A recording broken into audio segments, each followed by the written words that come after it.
आज उद्घाटनाला धर्मवीर आनंद दिघे साहेबांच्या नावाचं हे नाट्यगृह झालंय आणि नाट्यगृहाच्या उद्घाटनाला पद्मश्री अशोकजी सराफ आलेले आहेत. ते पद्मश्री पण आहेत आणि महाराष्ट्र भूषण पण आहेत. मी जेव्हा मुख्यमंत्री होतो त्यावेळेस महाराष्ट्र भूषण पुरस्कार अशोकजींना आपल्या महाराष्ट्र सरकारने दिला. धर्मवीर 2च्या लॉन्चला देखील ते आले होते.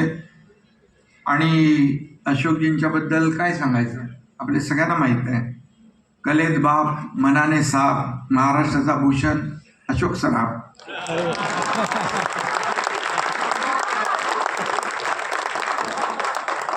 तुमच्यासारखं थोडं थोडं मी शिकतोय.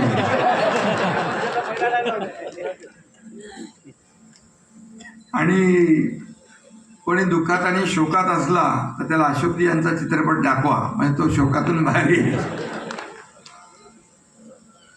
खरं म्हणजे सोप्या भाषेत सांगायचं तर दिघे साहेबांनी लोकांच्या मनात राज्य केलं आणि अशोकजींनी लोकांच्या मनावर राज्य केलं.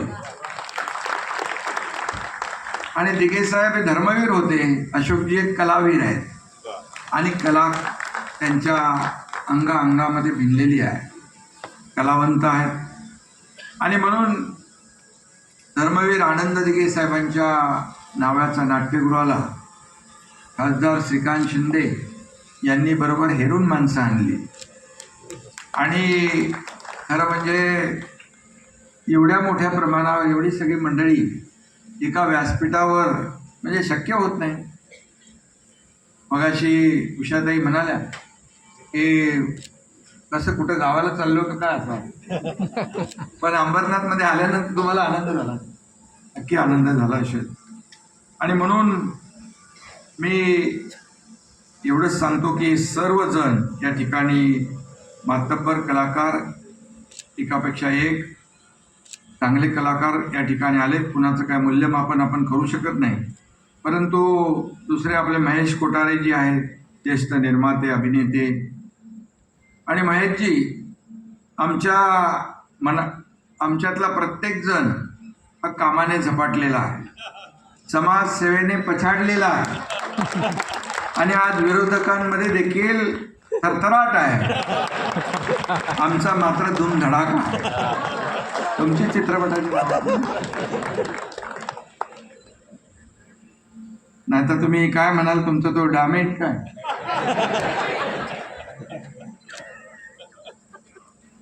आणि आपले मकरंजी आहेत, त्यांनी देखील सगळं टिंब अनुस्वार सगळं सांगितलं. अशोकजींच्या मनातलं काही सांगितलं नाही ते बरं झालं. आणि ते तसं सांगणारही नाही, कारण ते चांगले कलावंत आहेत आणि आपण सगळे फॅन आहोत त्यांचे. आणि त्यांनी नाम फाउंडेशनच्या माध्यमातून जे काही काम केलेलं आहे, नाना पाटेकर आणि मकरंद भाऊनी, ते माझ्या गावाला पण तुमचं सगळं नाम फाउंडेशन, कोयना नदीचं जे बॅकवॉटर आहे ते गाळाने किती वर्षापासून भरलंय.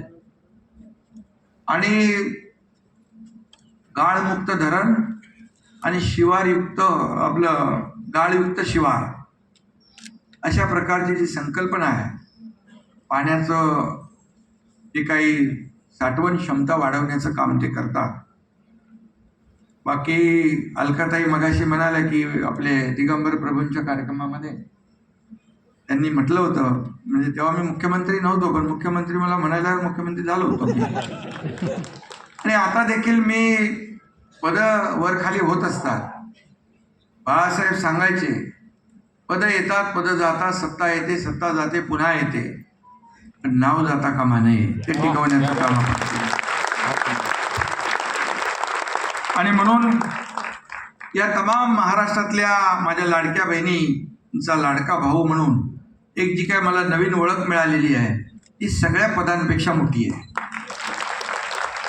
आणि म्हणून लाडक्या बहिणीकडे आहेत. कोणी काही किती सांगितलं तरी लाडकी बहीण योजना कधीही बंद होणार नाही. सांगून टाकतो आज म्हणजे तसं मी नेहमी सांगतो. आणि या व्यासपीठावर अशोक पत्की जी आहेत, अशोक समेळ जी आहेत आपले ठाणेकर, उषाताई नाडकर्णी जी आहेत, भरत जाधव त्यांचं आता चालू आहे काय पाठीमागे ना, सई रे सई सुरू होणार आहे ना. तर म्हणजे आजपासून नाटकांचा सप्ताह सुरू होतो आणि आपल्याला एक पर्वणी मिळतीये. विजय गोखले आहेत, विजय पाटकर आहेत, संतोष जुवेकर आहे, सिद्धार्थ आहे आपला, विशाखा सुभेदार आहेत, प्रदीप ढवळ आहेत, सगळे अमरेंद्र फाटक यांच्या बाळ कोलटकर यांच्या कन्या आहेत आणि सर्वच मान्यवर आहेत. आता मी आमच्या पदाधिकाऱ्यांची नावं आज काय घेणार नाही, कारण आज कलावंतांचा दिवस आहे, कलाकारांचा दिवस आहे आणि नाटकाचं आपल्या नाट्य मंदिराचं उद्घाटन. त्यावेळी मी अगोदरच सांगितलं होतं की आज प्राधान्य आपल्या कलावंतांना द्यायचं आणि म्हणून सर्व व्यासपीठावरील सन्माननीय मान्यवर, सर्व पदाधिकारी, विरोधी पक्षातले सत्ताधारी सगळे, श्रीकांतनी सगळ्यांना एकत्र करून ठेवलेलं आहे आणि विकासाच्या कामामध्ये सत्ताधारी असू द्या, विरोधक असू द्या, विरोधी पक्षाचे सगळ्यांनी एकत्रच गेलं पाहिजे. सत्ताधारी आणि विरोधी पक्ष हे रथाची दोन चाकं आहे, ही समान वेगाने धावली तर त्या शहराचा विकास होतो, शहराचा विकास होतो.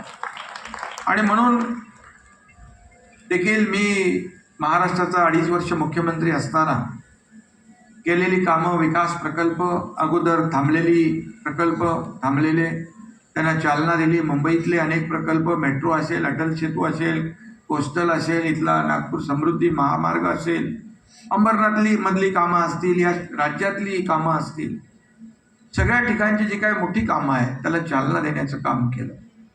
लोकाभिमुख कल्याणकारी योजना आपण केल्या.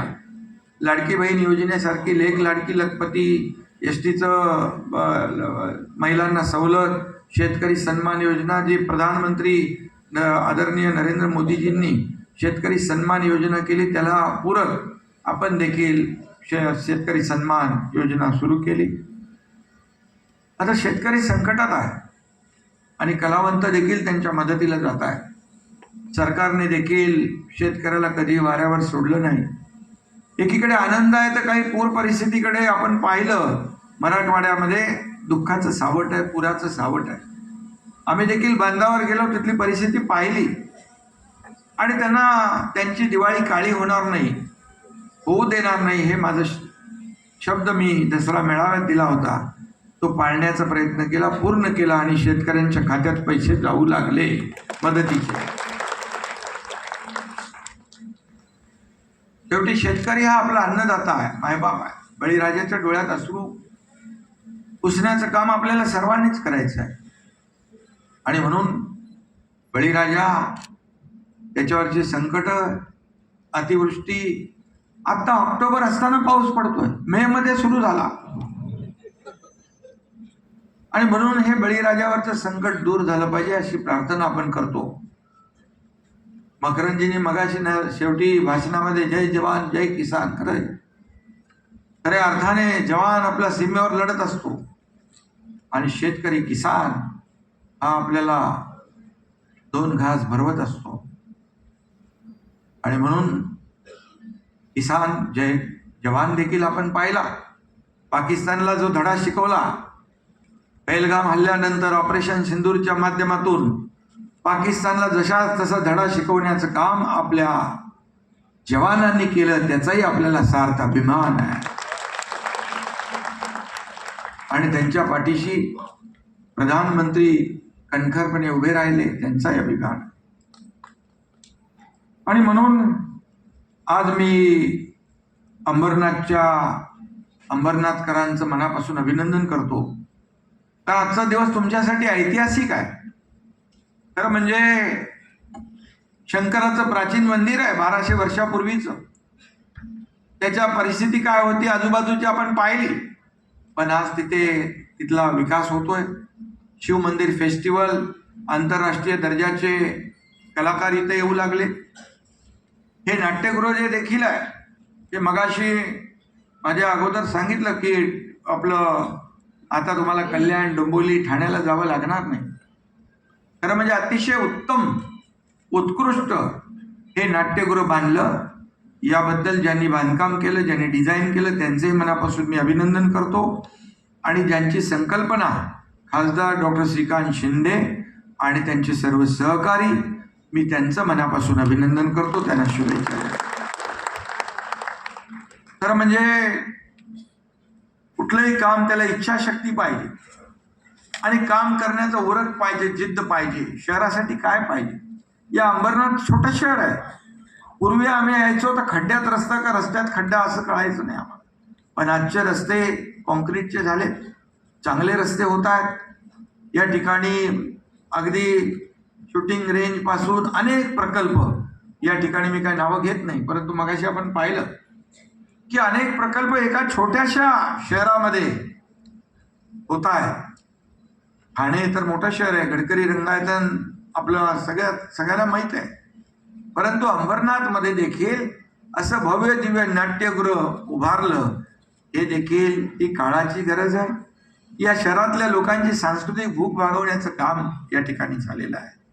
आणि म्हणूनच मलाही आनंद वाटला. मला वाटलं नव्हतं एवढं भव्य दिव्य आहे. बाहेरून आल्यानंतरच पाहिलं की त्याचं किती भव्यता आणि दिव्यता आहे. माझ्यापेक्षा या सर्व कलावंतांना माहिती आहे. यांना यांची जी काही नजर असते त्यांना माझ्यापेक्षा जास्त माहिती. आणि त्यांनी त्याला एकदा सर्टिफिकेट दिलं म्हणजे ते कन्फर्म झालं. आणि त्यामुळे अतिशय उत्तम नाट्यगृह या ठिकाणी झालेलं आहे. अंबरनाथकरांसाठी खूप आनंदाचा दिवस आहे. आणि त्यामुळे मी सगळ्यांचं मनापासून अभिनंदन करतो. आणि त्याचबरोबर हे नाट्यगृह जसं शिवमंदिर फेस्टिवल किंबहुना प्राचीन आपलं शिवमंदिर हे ओळख आहे अंबरनाथची, परंतु आता या नाट्यगृहामुळे अंबरनाथची नवी ओळख या ठिकाणी निर्माण होणार आहे. अशा प्रकारचं हे नाट्यगृह झालेलं आहे.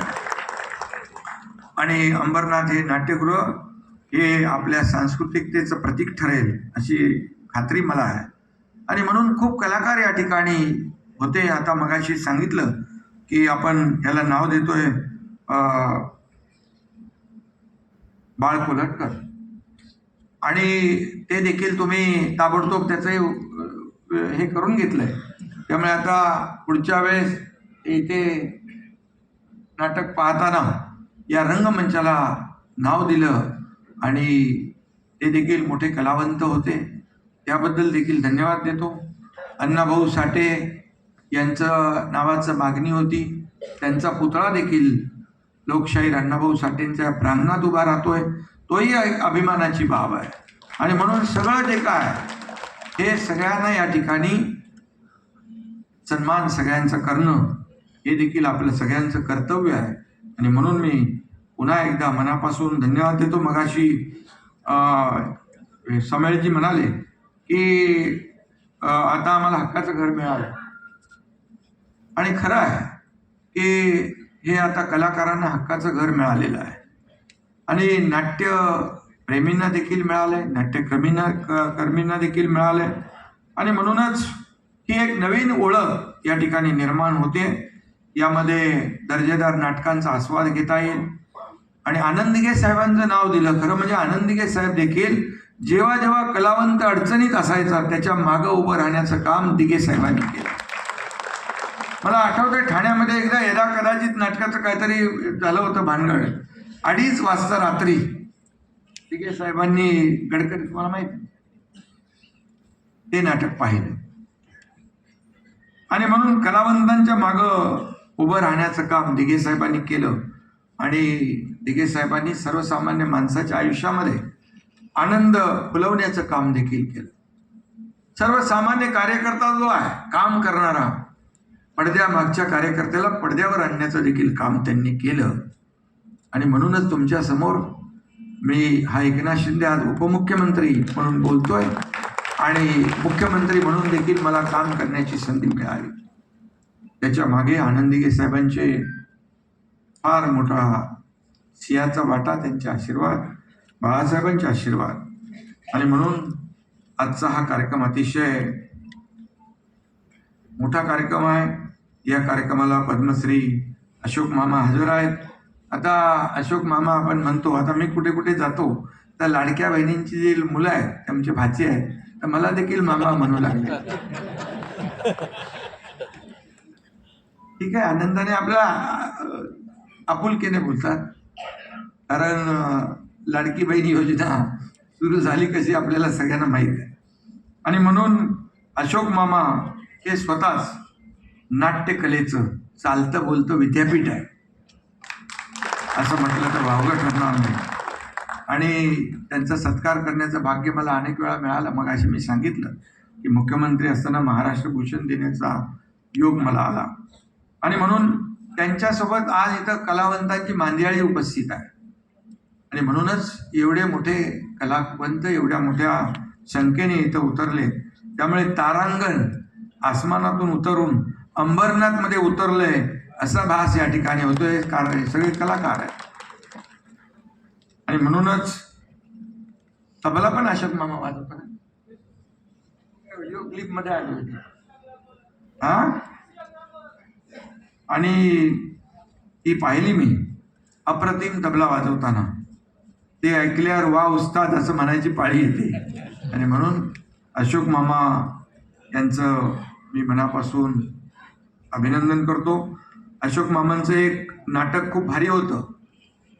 त्या नाटकाचं नाव होतं सारखं छातीत दुखतंय.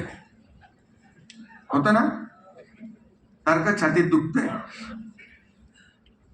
मामांना मी सांगू इच्छितो, शिवसेनेचं यश पाहून काही लोकांच्या सारखं पोटात दुखतंय आणि आम्ही त्यांच्यासाठी गमतीचा भाग आहे म्हणून बोलतोय.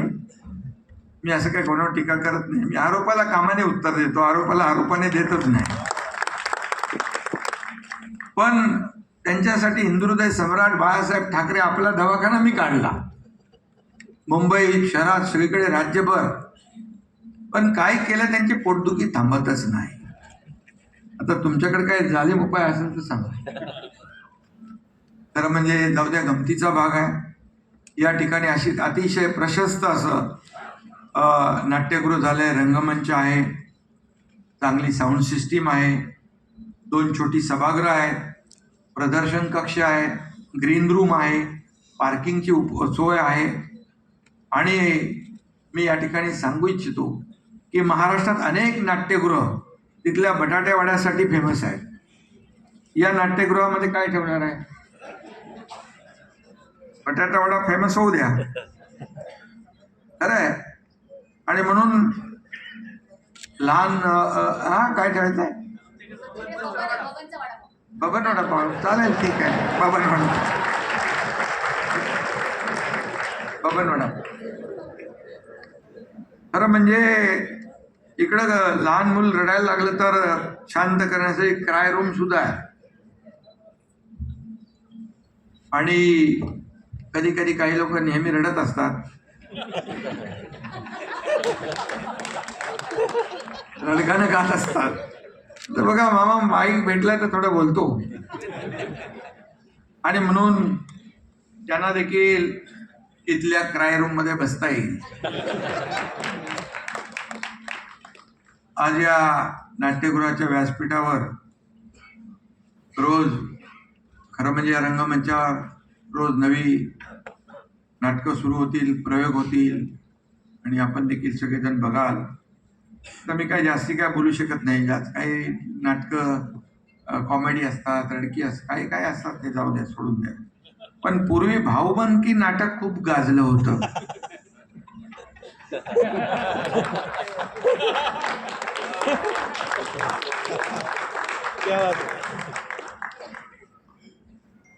आता मनोमिलनाच्या नाटकाचं जोरदार प्रमोशन सुरू आहे. ठीक आहे, जाऊ द्या, चांगलं आहे, चांगलं आहे. राजकारणामध्ये राजकारण नाही आलं आता, आपल्या निवड नाट्य मंदिराचं. आणि मगाशी मकरंजींनी सांगितलं, गावामध्ये नाट्यगृह असलं की त्याला एक वेगळेपण असतं. आणि म्हणून ज्या गावात नाट्यगृह असतं त्या गावाचं ते भूषण असतं. आणि तो आपला सांस्कृतिक ठेवा असतो. आणि म्हणून गावातले शहरातले नागरिक त्या वास्तूवर प्रेम करतात. मगाशी अशोक सराफजींनी सांगितलं की हे नाट्यगृह स्वच्छ ठेवलं पाहिजे, सुंदर ठेवलं पाहिजे, कुठेही काही कागदाचा कपटा देखील दिसता कामा नये. आपण काळजी घेतली पाहिजे. एवढं मोठं सुसज्ज असं नाट्यगृह तुम्हाला या ठिकाणी उपलब्ध करून मिळालेलं आहे. त्याची निगा ठेवण्याचं काम आपल्याला करायचं. हे देव मंदिर असतं देवाचं, तसे नाट्य मंदिर आहे. याची पावित्रता राखण्याचं काम हे रसिकांनाच करायचं. आणि मग तुम्ही अंबरनाथकर चांगले रसिक आहात आणि आपण नक्की याची निगा ठेवाल अशा प्रकारचा विश्वास मी या ठिकाणी व्यक्त करतो. आणि निधी तर भरपूर तुम्हाला दिलेला आहे. आणखी काही लागला तर नक्की निधी कमी पडू देणार नाही, कारण हा एकनाथ शिंदे देणार आहे. त्यांनी नेहमीच दिलेला आहे विकासाच्या योजनांसाठी, सर्वसामान्य माणसासाठी. मला आठवतंय मुख्यमंत्री सहायता निधीमधून मी 2.5 वर्षामध्ये 450 कोटी रुपये दिले आणि त्याचा फायदा जवळपास 90,000 रुग्णांना झाला. 90,000 रुग्णांना. कधी सही केली तेही मला माहित नाही. गर्दीमध्ये कुठेही जिथे मुख्यमंत्री सहायता निधीचं पत्र मला दिसलं की मी लगेच सही करायची. आणि मला आठवतंय शासन आपल्या दारी, हे कोल्हापूरला आमचा कार्यक्रम होता, त्या सर्व योजना आम्ही नेऊन त्या तालुका प्लेसला जाऊन एका ठिकाणी द्यायचो. मला सांगायला आनंद वाटतो की त्या शासन आपल्या दारीमधून या महाराष्ट्रातल्या 5 कोटी लोकांना फायदा झाला. 5 कोटी लोकांना. त्या कोल्हापूरच्या कार्यक्रमामध्ये एक मुलगी आली, ती उभी राहिली समोर, तिच्या हातात एक छोटं बाळ होतं. मी म्हणालो काय काम आहे? तर ती म्हणाली, हिंदीत बोलली, ती म्हणाली इसका नाम दुआ है. बोलो क्या हुआ? बोले दुआ है. मग तिने मला सांगितलं इसका ऑपरेशन था, तभी आपके मुख्यमंत्री सहायता निधि से 3 लाख रुपए आपने दिए थे. वो 3 लाख रुपए में इसका ऑपरेशन हुआ और इसकी जान बच गई. इसके लिए मैंने इसका नाम दुआ रखा है. मुस्लिम मुलगी होती. त्यामुळे हजारो लोकांना त्याचा फायदा झाला. आणि म्हणून मी मुद्दाम सांगत असतो की वैद्यकीय क्षेत्रामध्ये आपलं देखील, सगळ्यांचं, कलावंतांचं देखील मोठं योगदान आहे. जिथं जिथं तुम्हाला जिथं जिथं आवश्यकता आहे तिथं तिथं आपण मदत करत असतो. आणि शेवटी आपत्ती असते तिथे आपण गेलंच पाहिजे. संकट आहे तिथं आपण गेलंच पाहिजे, पोचलंच पाहिजे. मला आठवत आहे की पहलगाममध्ये जेव्हा हल्ला झाला त्यावेळेस तिथे मी तिथल्या लोकांशी, आपल्या महाराष्ट्रातल्या लोकांशी, परिवारांशी बोलत होतो. ते तिकडे अडचणीत होते, घाबरलेल्या अवस्थेत होते. ते मला एवढंच सांगत होते की आम्हाला इथून लवकर मुंबईला, आम्हाला लवकर महाराष्ट्रामध्ये घेऊन जा. अशोक मामा, मी आपल्याला सांगू इच्छितो, मी पोचायच्या अगोदर आमच्या खासदार श्रीकांत शिंदेची टीम तिकडे पोचली होती अगोदर. आणि तिथल्या एसपीनी त्या पोरांना विचारलं, कार्यकर्त्यांना, की कहाँ से आए हो? तो होता ना बाबा, राजेश होता. कहाँ से आए हो? बोले मुंबई से आए हैं. तो क्या पागल हो? यहाँ से लोग भाग रहे हैं और आप आ रहे हैं. आपली माणसं म्हणाली, हम भागने वालों में से नहीं, भगाने वालों में है. आणि त्याला माहित होतं, तो मला ओळखत होता. शिंदे साहब के आदमी है म्हणाले लोग. तो शिंदे साहब भी आने वाले होंगे. वो नहीं आ ही रहे. 5 विमानं घेऊन गेलो मी. आणि सगळ्यांना सुरक्षित आणण्याचं काम आपण केलं. जिथं संकट तिथं आपण गेलंच पाहिजे. आपली जबाबदारी आहे, कर्तव्य आहे. आणि म्हणून खासदारांनी चांगलं काम केलेलं आहे आणि त्याचं तर अभिनंदन करायलाच पाहिजे. आणि काही लोकांनी मला धन्यवाद दिले या नाट्यगृहाच्या बद्दल, पण माझं काय काम नाही आहे. मी फक्त पैसे दिलेले आहेत. काम श्रीकांतनी केलं आहे. त्याचे सर्व सहकारी, मग आमदार असतील, आमचे बालाजी आहे, सुनील आहे, वाळेकर आहे, सगळ्या लोकांनी मिळून काम केलं. तो डॉक्टर आहे, ऑर्थोपेडिक सर्जन आहे, पण मध्येच त्याला मी काढून राजकारणात आणला. पण तो डॉक्टर असला तरी सुद्धा मी डॉक्टर नसलो तरी छोटी मोठी ऑपरेशन मी करतो करतो ना बाबा. त्यामुळे मी गमतीचा भाग सोडा, आज सर्व कलावंतांचं मी मनापासून अभिनंदन करतो, मनापासून त्यांना धन्यवाद देतो की श्रीकांतनी त्यांना निमंत्रित केलं आणि आपला सर्व आजचा कामकाजाचा भाग बाजूला ठेवून ते या ठिकाणी आले आणि या नाट्यगृहाच्या उद्घाटनामध्ये सहभागी झाले.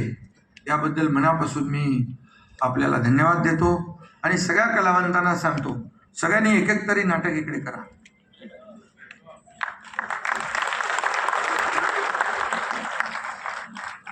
आणि काही लोक म्हणाले आम्हाला स्क्रिप्ट शिवाय बोलता येत नाही, पण सगळे चांगले बोलतात, त्यांच्या उपजत आहे सगळं. आणि म्हणून आम्ही राजकीय नेते, लोकनेते म्हणतात, काही लोक म्हणतात, परंतु सगळ्यात मोठी ही माणसं मागे बसलेली आहेत ना, ती सगळ्यात मोठी आहेत आपल्यापेक्षा. आणि म्हणून या सगळ्यांचं मनापासून मी कौतुक करतो, मनापासून अभिनंदन करतो, पुन्हा एकदा त्यांना धन्यवाद देतो आणि आपल्याला सगळ्यांना शुभेच्छा. धन्यवाद. जय हिंद, जय महाराष्ट्र. धन्यवाद शिंदे साहेब. यानंतर आभार प्रदर्शनासाठी मी विनंती करतो मुख्याधिकारी श्री उमाकांत गायकवाड साहेब. एक मिनिट मी